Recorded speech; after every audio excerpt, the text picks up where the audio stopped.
Après avoir traversé la montagne des vents, Léo et Kiko descendirent vers une grande plaine couverte d'herbes sèches. Le soleil brillait haut et la chaleur faisait onduler l'air au-dessus du sol. Au début, tout paraissait calme. Léo courait joyeusement dans les herbes, poursuivant des sauterelles qui bondissaient partout.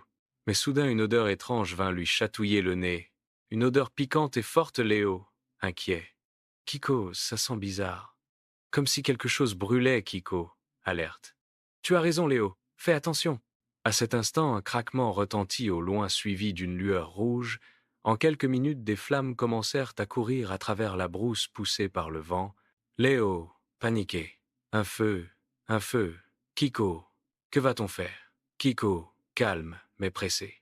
Pas de panique. Léo, pour échapper au feu, il faut garder la tête froide. Suis-moi de près.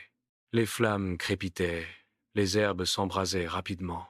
Le ciel se remplissait de fumée. Léo, effrayé, toussa, et ses petites pattes tremblaient. Léo, à bout de souffle. Je n'y arriverai jamais, le feu est trop rapide. Kiko, encourageante. Ne regarde pas les flammes, petit lion. Regarde-moi, avance pas à pas. Je suis là. Ensemble, ils coururent à travers la plaine.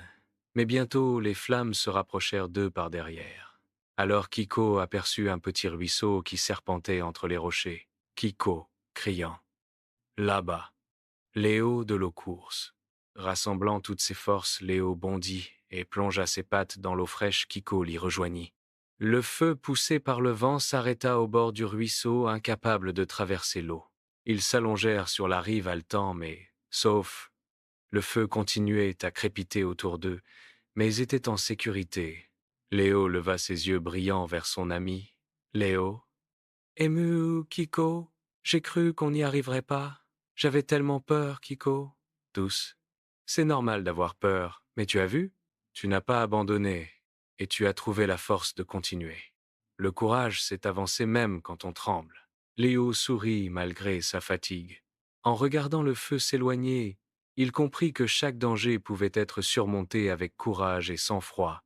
Ils restèrent un moment près de l'eau, reprenant leur force, puis quand le feu fut passé, ils reprirent leur route plus unis que jamais. Morale de l'épisode. Face au danger, garder son calme et réfléchir peut nous sauver. Le courage, ce n'est pas ne pas avoir peur, mais avancer, malgré la peur,